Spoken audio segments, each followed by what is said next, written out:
Oh, I'm so bored. Wish I had some highly detailed figure to, like, unbox or something. I wish I could live your simplistic life, green Funko Pop Ranger. I don't need you to worry about me.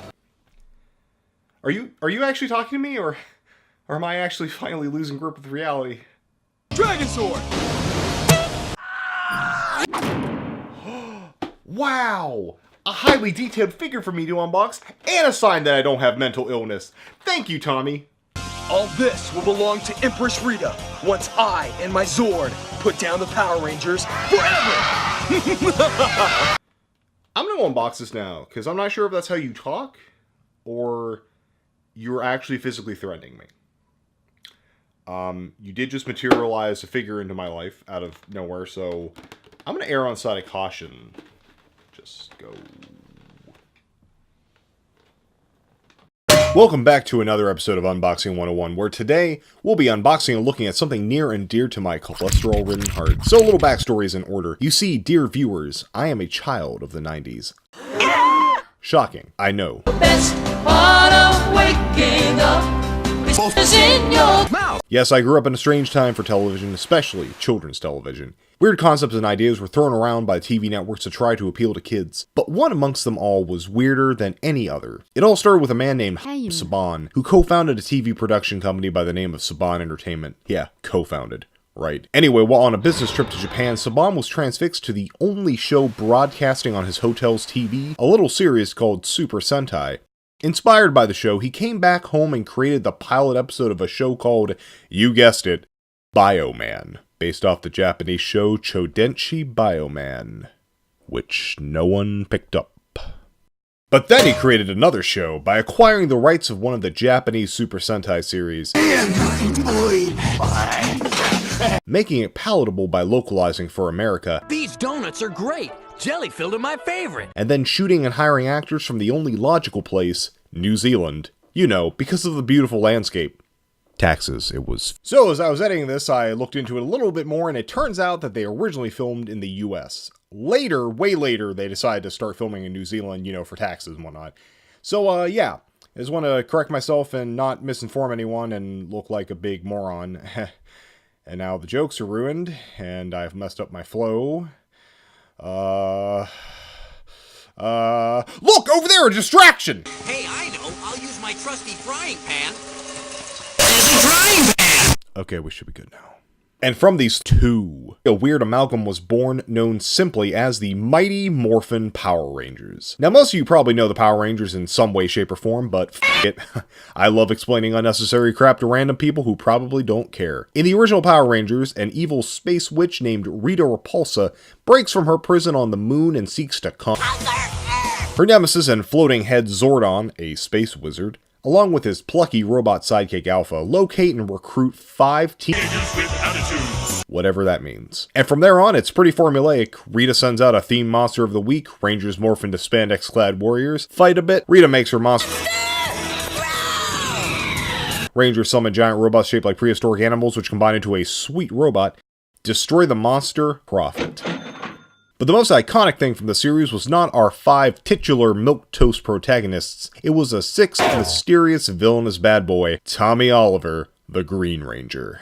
Later, Tommy would become a core member of the team, but originally Rita created the Green Ranger as an evil counterpart, which I'm a huge sucker for. Yes, the Green Ranger went on to hand the Rangers collected colored asses to them single-handedly, and would single-handedly make Power Rangers synonymous with. But later, after summoning their 5 Zord Megazord, he would then whip out his Dragon Dagger. Oh, no. That's not what I meant. Though it might have brought in some different demographics. His actual dagger weapon, which was also a flute, and would summon the motherfucking Dragonzord. The Dragonzord was a beast of a Zord, and very much a nod to Mechagodzilla and Godzilla. Probably why I like it so much. Which brings us to our figure for today, the Soul of Chogokin GX-78 Dragonzord. So let me shut up.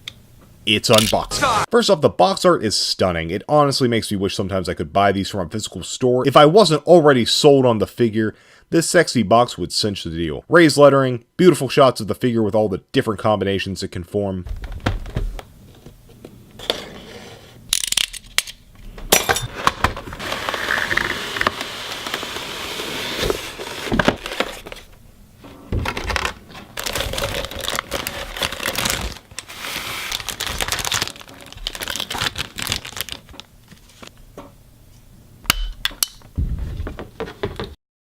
And there it is, the Dragonzord. Right off the bat, this figure is gorgeous. The sculpt, the paint, well, everything. All the decals, the little designs, it's all here.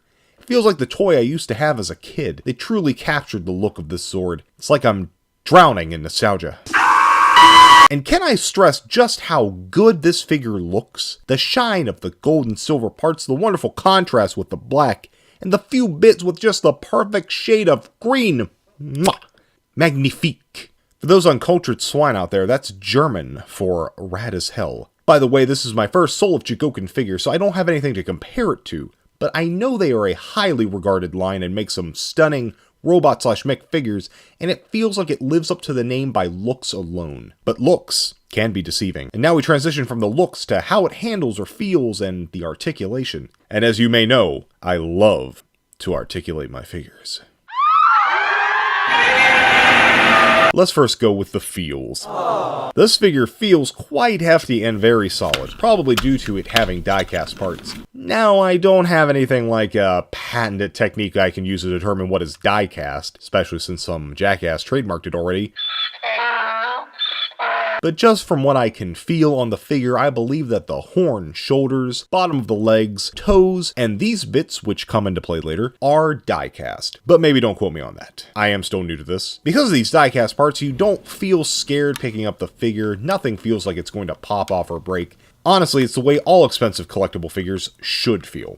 As we move to articulation, let's just say that the Dragonzord could easily pose as an SH Monster Arts figure. As much as Hitler could pose as Mr. Rogers. Could you be mine? Could you be mine? Won't you be my neighbor? Here's what we get. Slight arm movement up and down. You could kinda pop off the shoulder to give it more range, but Also, this one peg keeps popping off. Cool.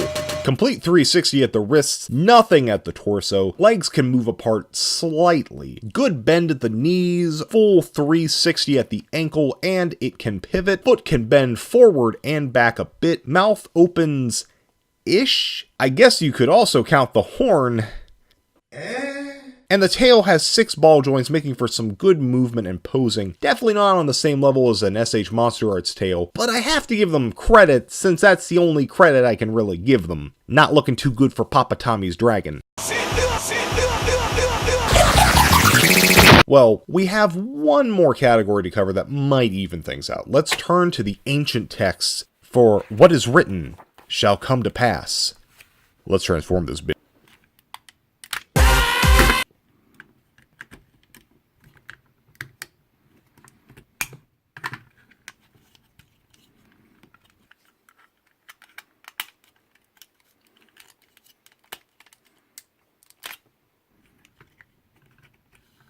And there you have it. Oh yeah. I don't have the Megazord, so.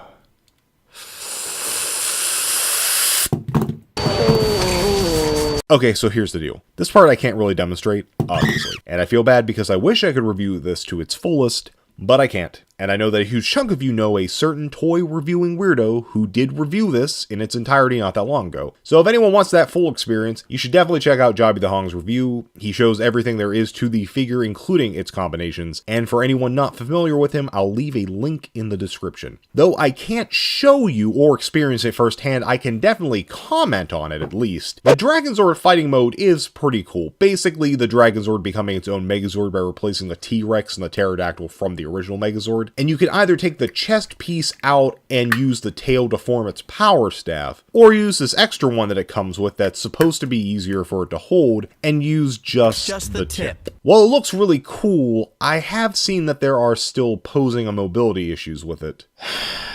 And then there's this stupid form, the Mega Dragonzord. I think even as a kid I thought this was pretty stupid. It looks like the Megazord killed and skinned the Dragonzord and wore it like a fur coat. It's dumb. It's real dumb. Almost forgot about this size. Our boy here is 9 inches tall and about 13 inches long. And for a few comparisons, here he is against the Titanic Creations Titanicus, the SH Monster Arts Ultimate Burning Godzilla, and the SH Monster Arts King Ghidorah. Oh, and since I forgot, there are alternate hands. Open hands? I don't know why?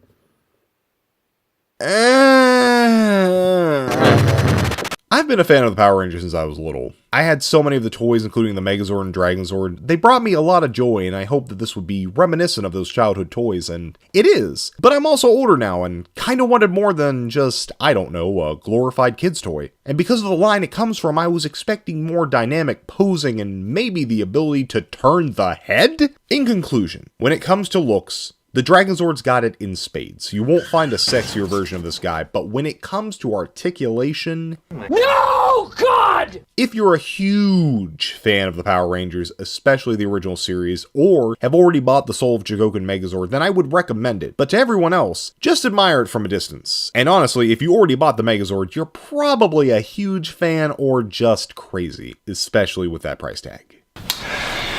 You know, all in all, I think that was a fair assessment. What do you think, Tommy? What do